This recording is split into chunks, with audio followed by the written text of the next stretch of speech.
Good afternoon and welcome to the Evaluating Remote Employees webinar hosted by Stuckey and Company.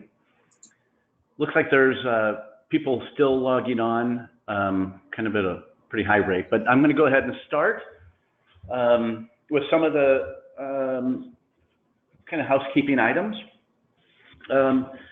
Firstly, welcome everybody to the Evaluating Remote Employees webinar hosted by Stuckey and Company. Over on the right-hand side, you'll see a GoToWebinar control panel. You can chat or ask questions in those panels, and we will try to get to all of the questions during the webinar, but we may also need to just kind of follow up with you either by email or phone after the webinar. Another thing, we will be sending a follow-up email with a recording of the webinar and a PowerPoint presentation as a PDF. And possibly some other material as is needed through the webinar. So in 2016, Stuckey and Company celebrated 25 years as a MGA. Offering our agents solid access to A-rated carriers like MetLife and Hartford, Safeco, Travelers, and Chubb, just to name a few. We have 8 specialty programs, and we offer what's called a 151 promise. That means on most items, most items are handled. If they're in by 1 o'clock, we get them out by 5. If they're in by 5, we get them out by 1 the next day. And one of the things that's really helped us with that 151 promise is our relationship with Patra that we're going to talk about today. As MGAs, just to kind of give you a quick overview, we literally create the program if it's not brought to us. We underwrite to the underwriting guidelines that we create. We rate, quote, bind, issue, endorse, renew, all the systems integration. We sometimes handle the claims, always do some sort of marketing with the agent and also training. These are our 8 specialty programs. Safety Tech is our technology E&O product. It's licensed nationwide. It's a professional liability product, but we also are launching very shortly a skinny BOP that's attached to that will help with minimum premium accounts.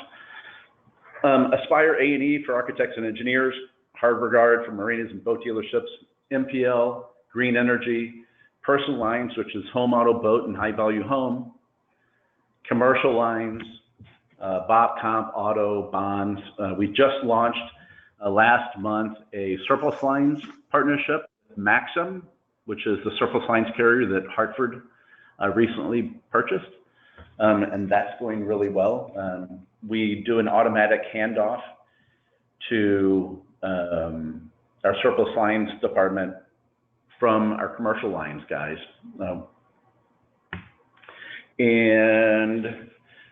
With that, that's kind of what Stuckey and Company is all about. Next, I'd like to introduce Lynn O'Connell, Senior Director of Business Development, and Jason Missy, Client Consultant at Patra Corp, for presenting and making themselves available for questions during and after the webinar. And I think the evaluating remote employees is something that I have struggled with as an agency owner.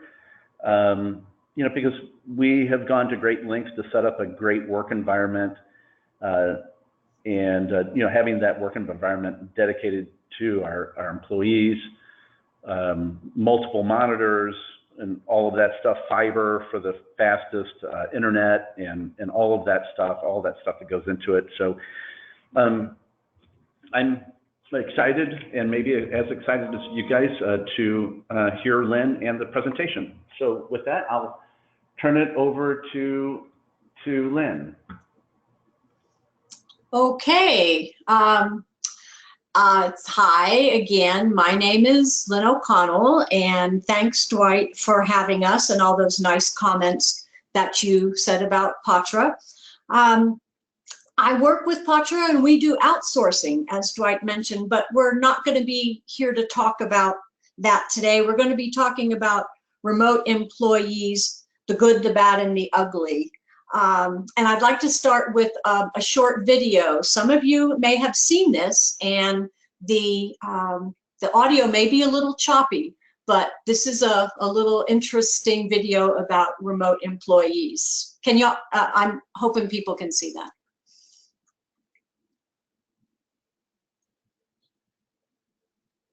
So we see the son come in and then the daughter come in while he's talking about North Korea.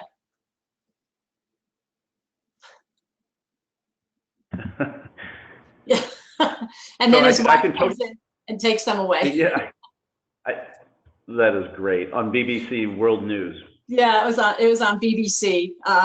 It was very, very interesting. Okay, I just thought that was an interesting way to start. So just a tech check. Dwight, you can see the PowerPoint presentation, correct? Yes. Okay. Yep. All right. Your voice is loud and clear also. Okay, good. Well, there's one question that I want to answer before we get started. No, I am not in my jammies and I don't have my bunny slippers on. Everybody always asks about that. So that was, I thought that that video was pretty funny. So now, all right, we're an outsourcing firm. So what makes you guys able to talk about remote employees? You may be thinking that also. Well, we, Patra, we're all about remote employees. Our business model was started using remote employees about 11 years ago. I've been with Patra 9.5 years and have been remote the whole time. Our small account managed services, which uses onshore account managers to handle clients' business, they're 100% remote also. So for about 10 years before remote was cool, we were doing it. Now today, we're not going to solve all the problems of this newish way to manage employees. We're going to run through some of the things that you need to look at before you take the plunge, because I'm sure more than one of you has had people in your office say, oh, we would love to work from home. We would love to work remotely. So here are some of the things that we're going to talk about. What have you heard? These are probably the things that you've heard and that you've read about. The employees are happier, there's lower turnover, increased productivity. You can attract more qualified candidates because, let's face it, the workforce is changing and we as managers have to adapt. Also, if you're using remote employees, your employees are not limited to your local area. Your costs are lower, and then the biggest one is everybody's doing it. Okay, so that's probably what you've heard a lot. Now, as with everything else, there's the other side. So what's the other side? Different management skills are required for managing remote. Different employee skills are required.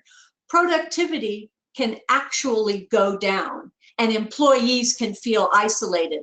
I have to admit that more than once I've missed the old birthday in the lunchroom thing that I had all the time when I was working in an agency. Your employees may, or you may, feel like you've lost control because you're by yourself or your employees are 100 miles away and you don't have that visual and audio control that you used to have. Also, some of you may have heard that Yahoo, big internet firm, which has recently just sold, they couldn't make remote employees work. I think it was 3 or 4 years ago, their new CEO said, we need more synergy, we need more teamwork, we need people together. So Yahoo pulled all their people back. IBM, another big software internet firm, they're bringing people back also. So as any business model is not a be-all, end-all for all problems, neither is remote employees. So how are you going to decide if you're going to do it? All right. One thing that you need to recognize is remote employees is a fundamental change in your office organization. And it's not just changing what a department is called or reorganizing a department or having a different supervisor put in. There's a lot more at stake when you are dealing with remote employees. It's employees' lives, okay? It's their commute time. It's their childcare. You change to remote and the employees have to adapt. Even though it may be a good adaptation, they're still going to have to adapt, okay? Now, what may start you thinking down this road of remote employees is we've heard a lot where a good employee has to move and the light bulb comes on and says, oh, they can still work for me. We can just have them work from home, okay? So that's as opposed to reorganizing your whole office. Now, what will go into a decision? We need to talk about why, we need to talk about who, and we need to think about how, okay? Now, why? Why might you think about remote employees? You're outgrowing your office space, all right? And you need to either rent more or need to do something with some of your employees.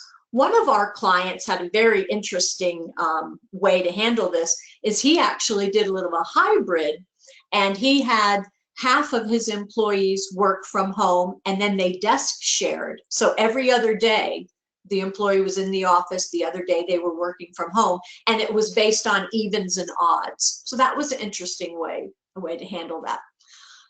Reducing overhead. You don't have extra office space, so you don't have overhead, okay? Why you might do it is in your area, you may see that people are coming to interview with you and they're saying, well, what are my remote options? You want to attract good employees, so you need to have an answer for that.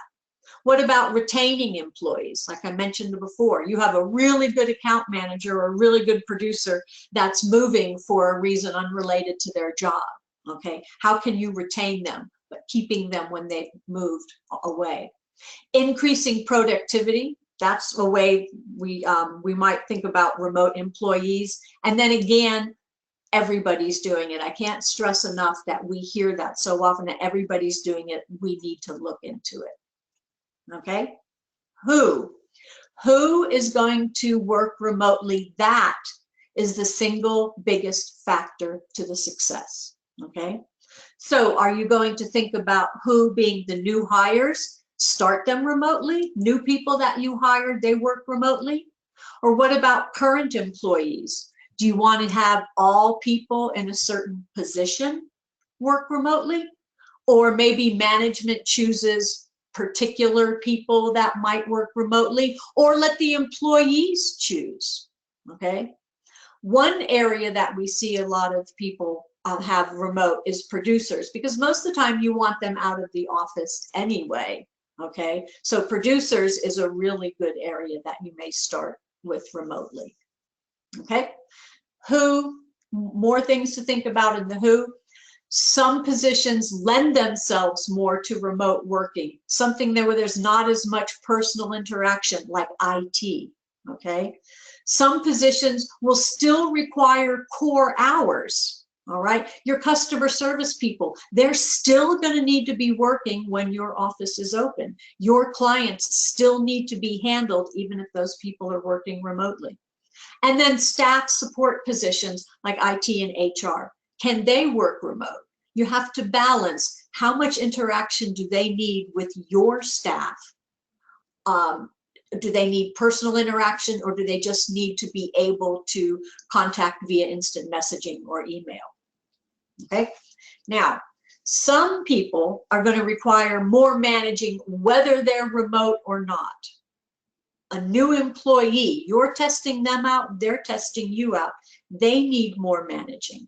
Employees that are new, have new responsibilities. Say you've just promoted someone, they're going to need more managing.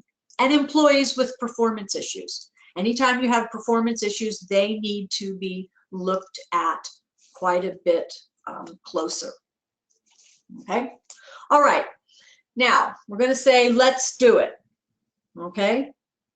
What are we going to do? What are our steps? We got to set and have measurable goals. We have to decide who the staffing is going to be, and then we have to learn how to manage an absentia. And no, that is not another state.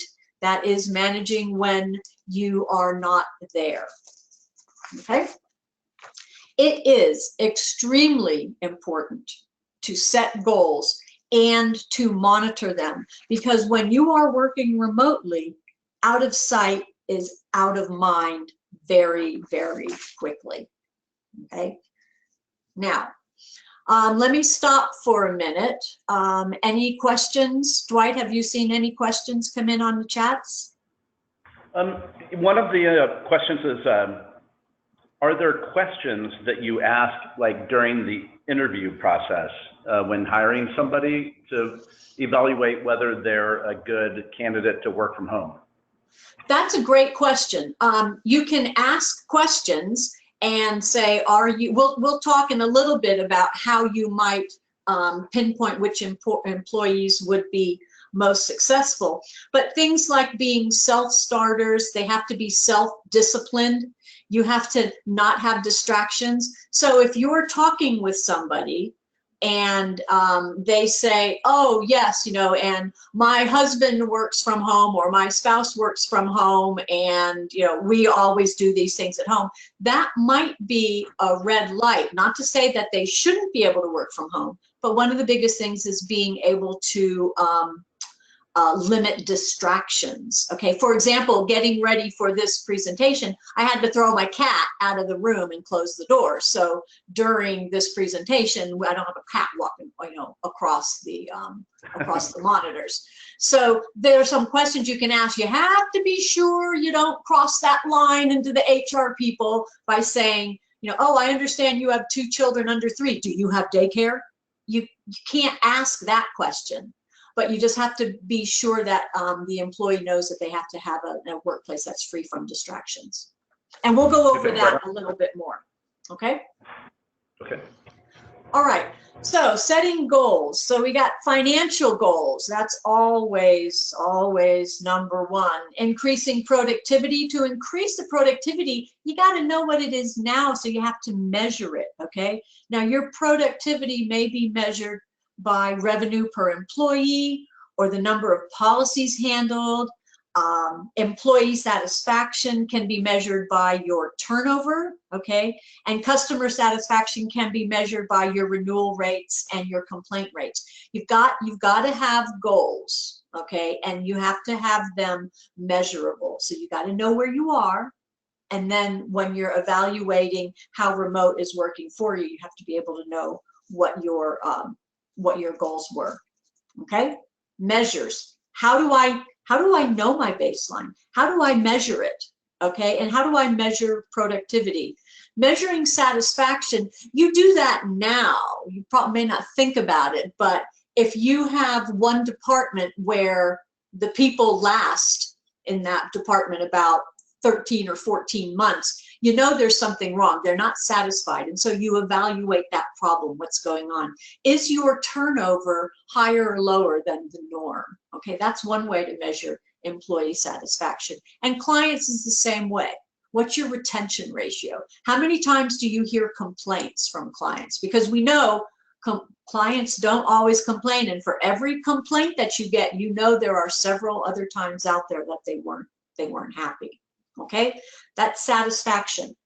Measuring productivity is a little bit more quantifiable. Okay, your agency management system. Your agency management system probably has a reporting feature that you can actually find out how many policies are per account manager. What's the revenue? How many certs were issued? How many endorsements were issued? Okay, what was the time frame between when a task came in and when it was completed?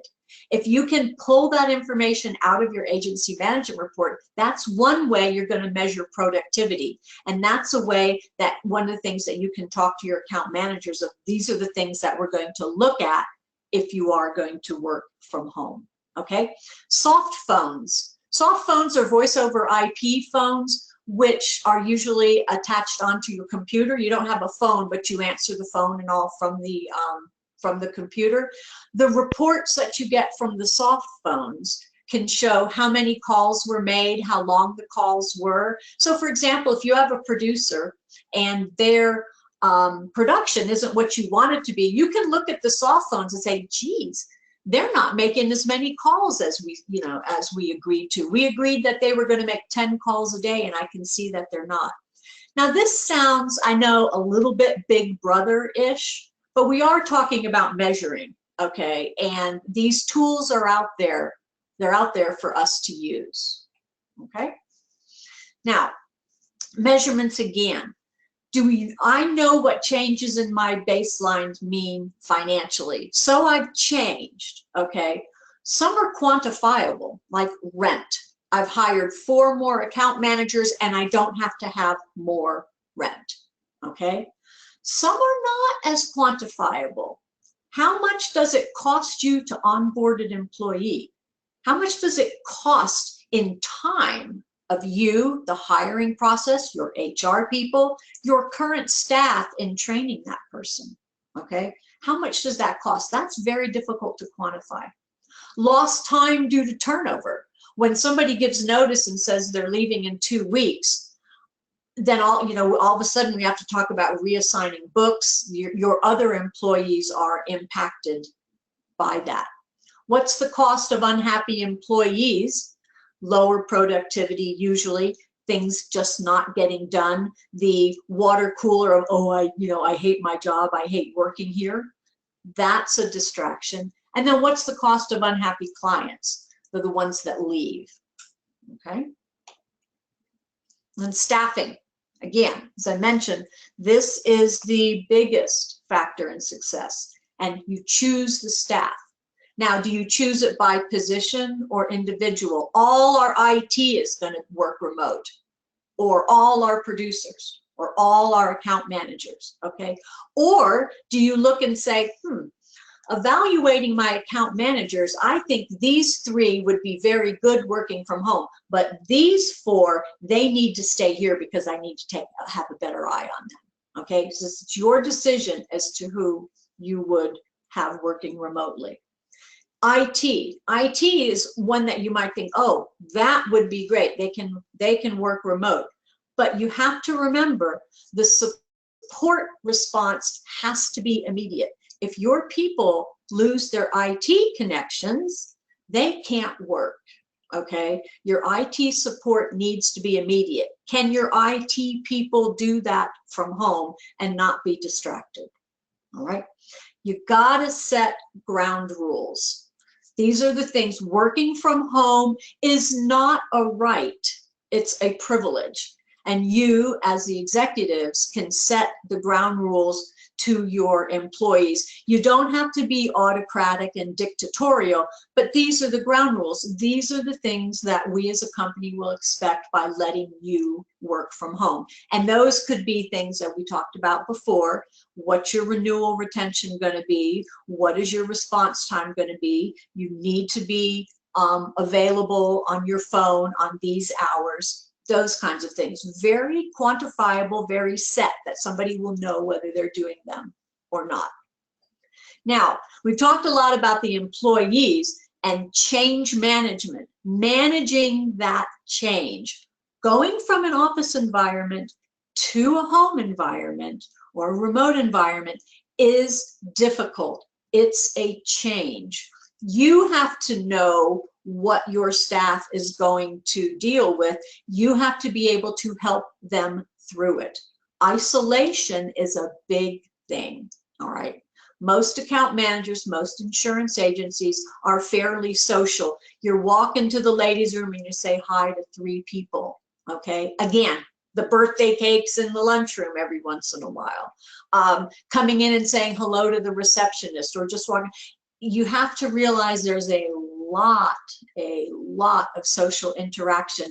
Take that away, and you have to deal with those personal items, that personal feelings. How are they going to deal with it? Your staff may not know that. They'll just all shoot their hands up and say, oh yeah, I want to work from home.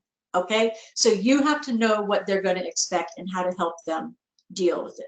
All right, now one area that comes up, we've heard a lot, is when you have some people work from home and some not, and there's a little bit of a jealousy contingent.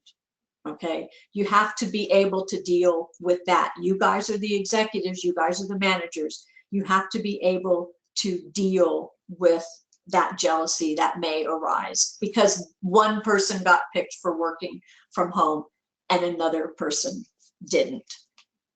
Okay, now here's about what to look for a remote employee. Your current staff. You know how they perform in the office. You work with them. You see them every day. You get their results. Will they transfer? Will those skills transfer to working from home?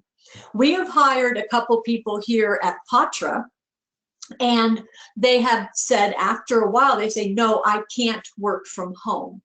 I have to have that structure of going somewhere. Okay, that's a very adult response. Okay, that's a very good response because they're recognizing it's not working for them and they're going to recognize it before the managers would. A new hire, you need to evaluate these skills and personalities. That's a little more difficult from the current staff. The current staff, you already know their skills and know their personality. New hires, you don't.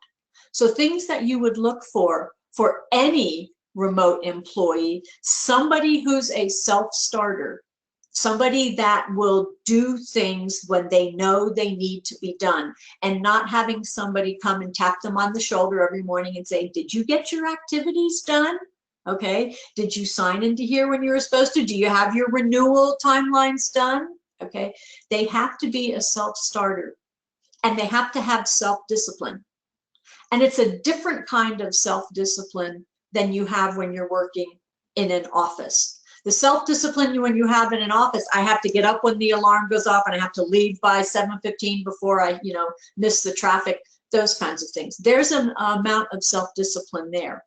With remote employees, there's much more self-discipline. I can't be distracted. I have to sit here with nobody watching me and get my work done.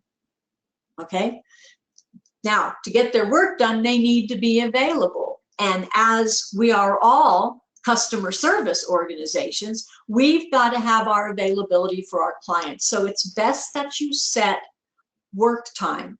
Just because you're working from home does not mean you can do 3 hours of work at night and then take 3 hours off in the afternoon. No, you need to be there when your clients need you. Working from home is not the same thing as just doing the work when you want to. We still have to deal with those pesky clients who want their phones answered, and they want their endorsements processed and their work done just as normally. Distractions. You can't allow distractions to affect the work. That's where we talked a little bit before about somebody has young children. You can't ask them if they have childcare, but you do have to say, you have to set aside a place where there are no distractions. You have to be able to work just like you're in an office. The optimal would be to have a separate room. Like I have, one of our bedrooms is my office, okay? So I can close the door. I have a little do not disturb on my doorknob so my husband knows not to come in. But you have to be able to not have those distractions affect work. And you can't have those distractions appear when your remote employee is talking to a client, or if you're having a staff meeting. You don't want the dryer buzzer going off, okay? You don't want, like I mentioned before, the cat walking across the monitor, the dog barking because the doorbell rang. They're working from home, but they still have to be professional, okay? And finally, we always have to have a plan B. What if it doesn't work for them? How do you decide if remote staffing is not for us as an organization? It's just not that person. Often the wrong people will be picked and it doesn't work, and then the management technique is thrown out like the baby with the bathwater. Maybe remote staffing does work, we just didn't pick the right people. Or you might say, no, my management team can't handle it, my customers don't handle it, remote staffing is not for us. Okay, so you have to have an exit strategy. Now, I'm going to stop again. Dwight, are there any questions? Yeah, we have a few. So what expenses do you see are commonly reimbursed to remote employees, like cell phone, internet, computer, office space, electric, you know, those types of things? That's a good question. We've got that a little farther down, but we can talk about it right here too, because it is important. That is something that you would decide, okay, as a manager. And just like any other perk, do I give them a car allowance? Do I get whatever? You negotiate that. Most people have internet service. So you have to decide, do you want to reimburse for that or not? Recognizing that if you reimburse it for one, you're going to have to reimburse it for everyone, okay? Now, usually you don't reimburse for the space in their house, but if they do have an in-home office, even if they're an employee for somebody else, there are tax implications for them. They can take they can write off a certain amount of their house square footage on their taxes and their utilities. So that's something that they would do on their taxes. And then you have to decide what you as an organization, do you want to reimburse for internet? What you may do is say, we require a certain response time on internet. We require a certain, level, and we will pay for that. Okay. Like for example, my internet here in Grand Junction is wicked fast, much faster than it was in California, but it doesn't cost anymore. So those are a negotiating tool. Okay. Right. Is there another question? Well, can you require current employees to prove that they have like daycare? No, that is an HR nightmare. You can't do that. All you can do is talk about distractions. And if those distractions, if there is an issue with the children, it's gonna show up somewhere else. They're not online all the time that they're supposed to be, okay? That's one of the things that you can measure, whether a person has children or not. They're not doing as many calls, which you can check by on the soft phones. They're not getting their work done as fast, which you can check from the agency management system.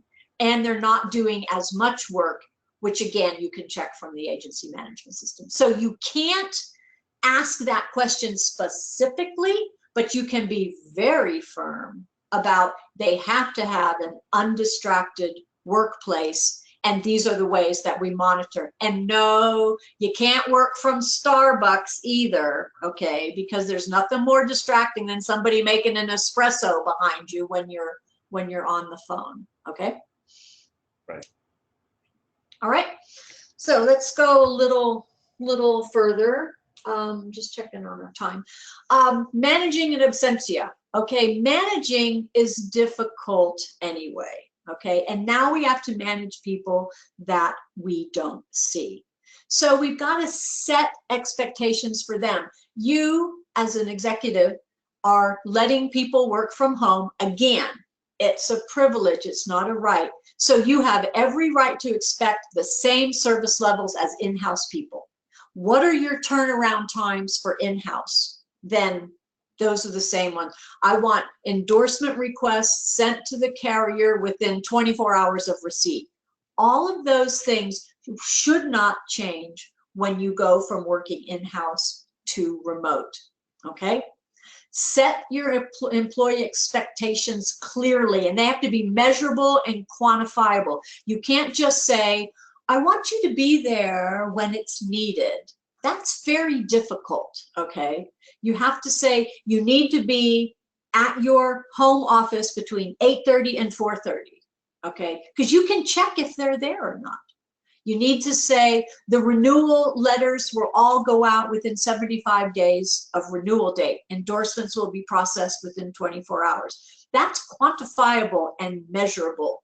if you say to somebody, it's not working out and here's why, you're taking out the personalities. You're taking out that, oh, he's only saying that because he doesn't like me. All right. It's no, these are the things we agreed to, and here are the results. Again, monitoring that productivity for them. All right. Somebody said to me once in one of the very first management classes I took that you don't take your first grader, tell them these are the things that you want them to learn, and then check back with me in June. No, you send them out in September and you have various points during that year where you monitor, where you check in and you see what's going on. It's the same thing here. Nobody wants to be working for a year and then, 11 months later saying, oh, you're doing all these things wrong. Well, why didn't you tell me when you first noticed it? Okay. Again, productivity from the agency management reports and sharing these information with the employee. Now, this is all very good, but you know what? This is time that your managers have to take. Your managers have to monitor that productivity.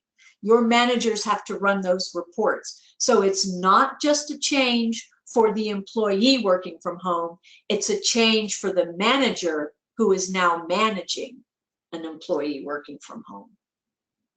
Okay? The client satisfaction, a lot of this will take care of itself as long as they're being taken care of. Do your clients care if you have remote employees? No, and in a perfect world, they would never know, okay? They would never know. They just know that they're being taken care of, okay?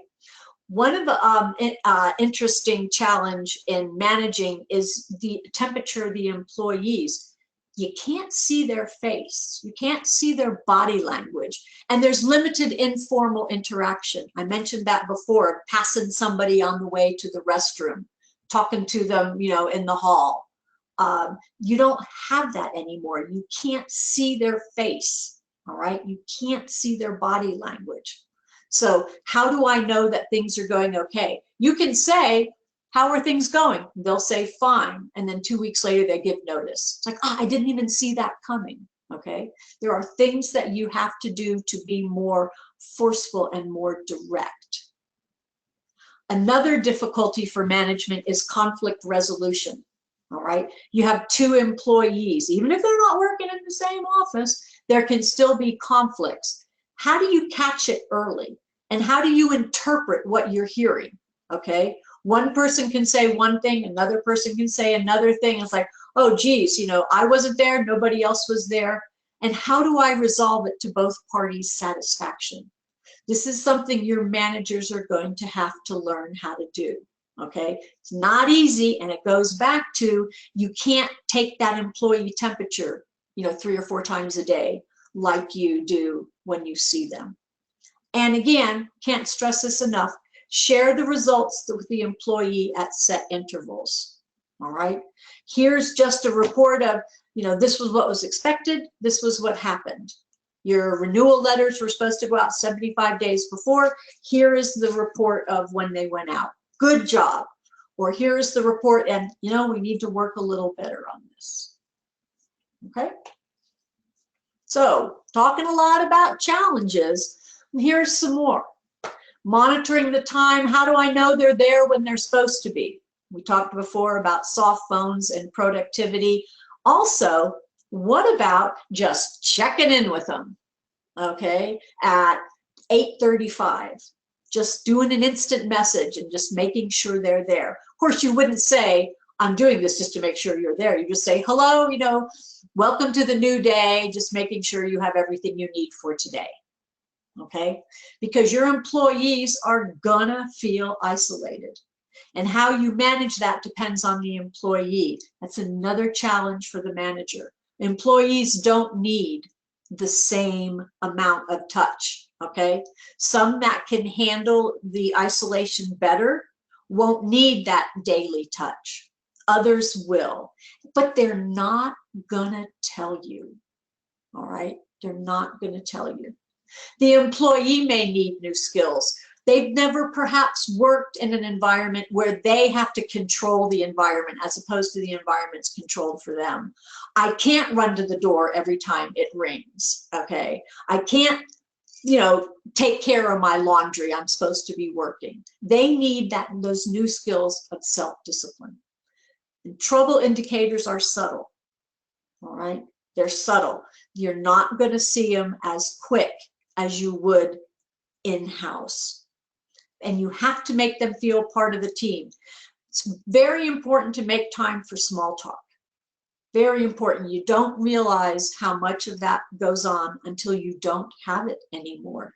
You need to make and keep scheduled meetings. If somebody is feeling a little isolated anyway, and you schedule a meeting with them, and then you say, oh no, I can't do it because of this, it's going to impact them more than if that same situation happened and they were in an office.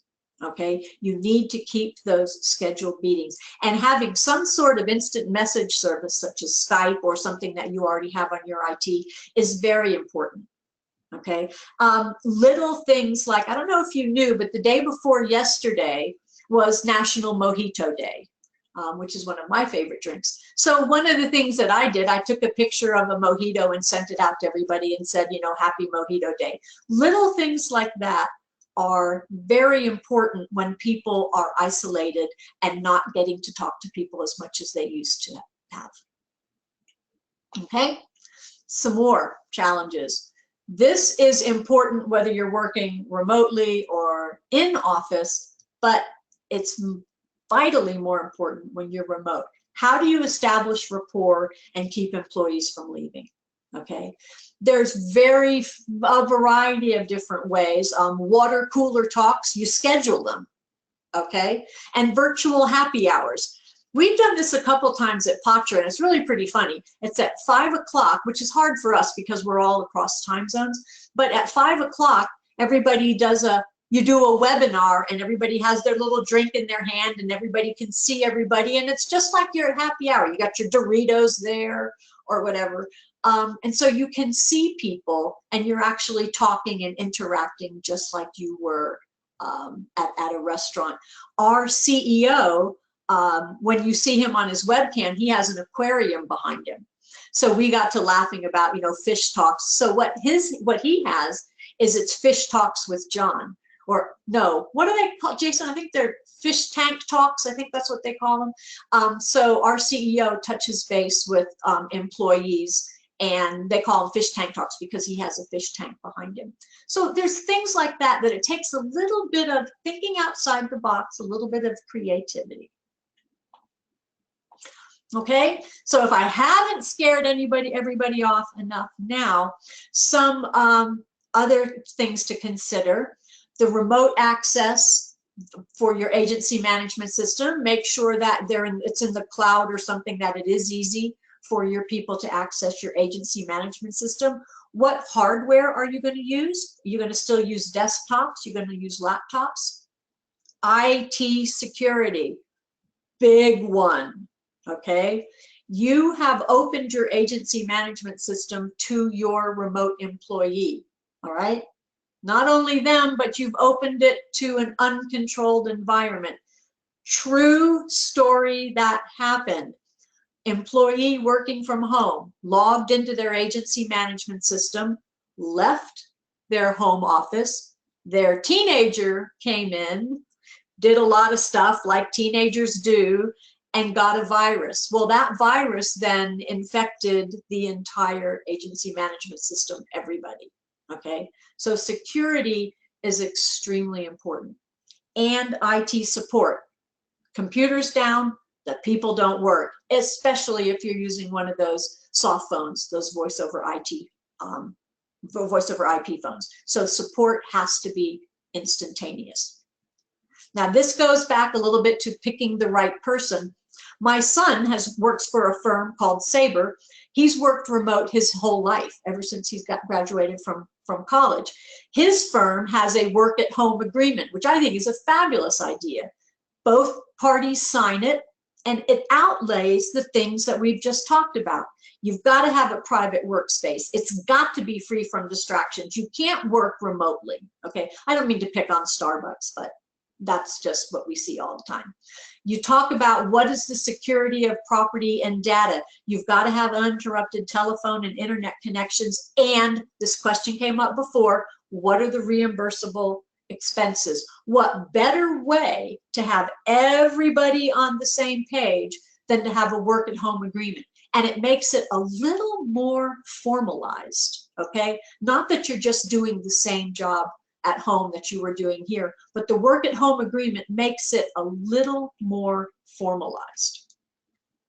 Okay, one other thing to think about, and this is a little bit of the cobbler's children not having shoes. Okay, you've got employees working off site. What about your insurance, your firm's insurance? Do you need any enhancements on your policies? All that IT stuff we've been talking about, that's yours. Do you need to increase your off-premises property limits? Okay. What about workers' comp? How does your state handle workers' compensation for employees that work remotely? And oh my gosh, what happens if your remote employee is in another state? Okay. You need to work through these things. How does your GL carrier feel about employees working from home? All right, this is our business. We need to know this. We take care of our customers with this. We need to be sure we're taking care of ourselves also. So when we're doing remote, we've got to run through this checklist in our minds. Okay, now some options. Do we have to go whole hog? Is it all or nothing? No. You can allow some people to work from home on some days, okay? See how it works. You can have some people use their paid time off. Say the car was broken down or they have a sick child, they can't come to work. Maybe they can work from home, okay, for that day, and it doesn't have to count as a paid time off. And again, desk share. Each employee is in the office half the time. So you don't have to go whole hog. You can go in stages and just see how it works. All right. What if those goals that we set, those measurable goals, those not measurable goals, what if they're not being met? Do we adjust? Maybe the goals weren't reasonable. Okay. Do we adapt? Do we change? Or do we stop? Okay. What do we do? What's our plan B? What's our exit strategy? Okay, do we just throw up our hands and say it doesn't work? Or do we say maybe it wasn't the right person? Or maybe it wasn't the right manager?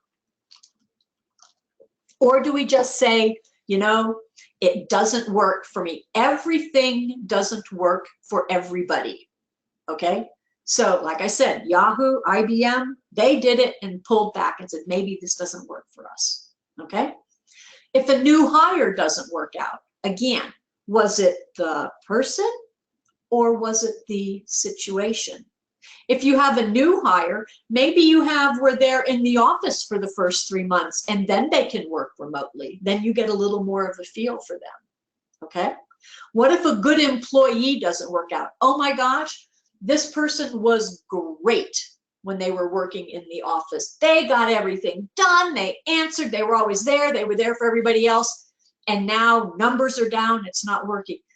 Do you need to fire that employee? Well, no. Maybe bring them back to the environment where they can succeed. Okay. And that would be the end of the presentation. And see any questions. Now, if I can, though, I want to show you something else. Here is another video.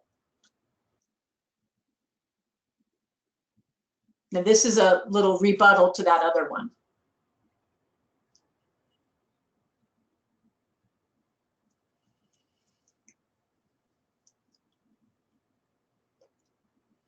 That's on national news. That's awesome. Yeah, this was actually a parody. This was a parody of the other one, because watch her in Oh. a little bit.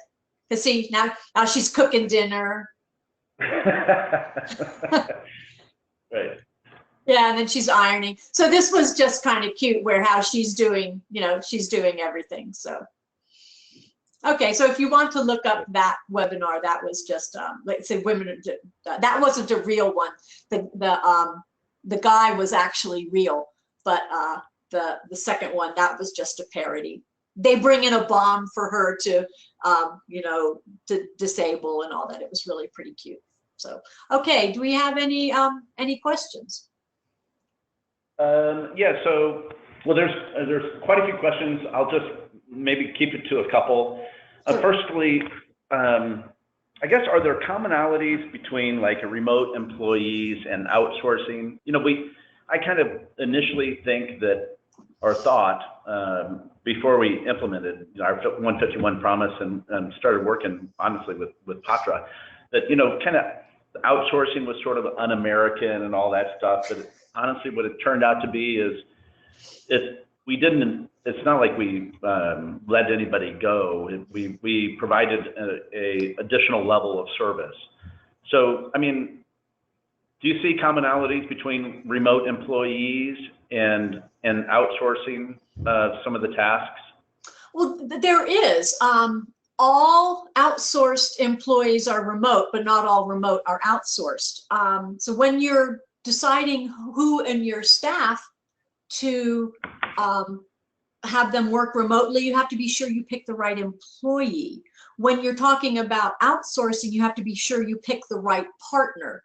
And some things that you would look at would be how do they train their people? Okay, what do they know? What kind of turnaround time do they offer? Okay, because you're going to be outsourcing, working remotely. So again, there needs to be that management oversight, setting that expectation of what are you going to do? How are you going to do it? How fast are you going to do it? And what happens if it's not working right? What do we do? So there are those commonalities. Right, and I guess you're outsourcing all of those measurement tactics and things like that. Yes, and what we at Patra do is some of those reports I was telling you about, like how many things were done, when they came in, when they went out, how long they took. We, as an organization, give you those reports at the end of the month. This was what we did. This was how long it took. Our error ratio on certificates is like 99.7. Okay, so we give you all of those management reports we talked about you for using for remote employees. We give you those back as outsourcing tools. Right, and so here's a question about the software and phone voice over IP software that you can use. Do you have any specific companies that you have worked with? Well, I'll throw in, we work with a company called Megapath, and they're great. They have a portal that you can log in and download all the details about the calls, inbound and outbound. So that's actually done by our voice over IP provider, and they are called Megapath. Right. Do you have any others that you can share? We don't. I have to admit, I don't know the firm that we use, because I believe we're in the middle of changing voice over IP carriers. So I apologize. I don't know that. What we typically do is we don't have our own software, is we use our client software. So if our client is using what you said, Megapath, and we're going to be in your environment, then that's the same software that we use, and our work is integrated into yours, and it's all done out of work. Because we're really not an IT company. We're an insurance processing company. Right on. And they're all cloud services. What did I hear? Did I hear Jason? Yes. It's I just wanted to pop in. It's Ring Central is the company internally that we're going to as far as for our soft phone and phone system. Okay, Ring Central. Okay. And there's a few other questions, but just maybe one last one. Do you have like a best I know you mentioned there was a work from home agreement. You wouldn't happen to have something like that you could share? Oh, I bet I do. That might be a good thing to add to our follow-up email. Okay. And do you have anything like a best practices guide or anything like that that you've seen? No, that's basically where this presentation came from. Is we have seen a variety of things. One thing that we can also include in the follow-up email is some things to look, 6 things to look at when you are choosing an outsource provider. That could help, but I have not seen. There may be something, and I can look for a day or two to see if there's something for remote employees, but I haven't really seen anything, which is how this whole presentation came to be. Okay. Well, terrific. If you guys don't have anything else, do you have anything else? No, just thank you again, and this was great. I hope it was helpful and didn't scare you too much. Yeah, again, I want to also thank Lynn and Jason for presenting and everybody for attending. I think it was a great one, and I think we've had a very positive work from home experience and outsourcing experience. So I hope everything works out for everybody there. Oh, you know what? I will. I'll also include a contact sheet for both of you for our agents to call. Okay, that'd be great. Thank you. Perfect. Thanks. Perfect. Okay. Thanks, everybody. Appreciate it. All right. Thank you. Thank you. Take care. Bye-bye. Bye.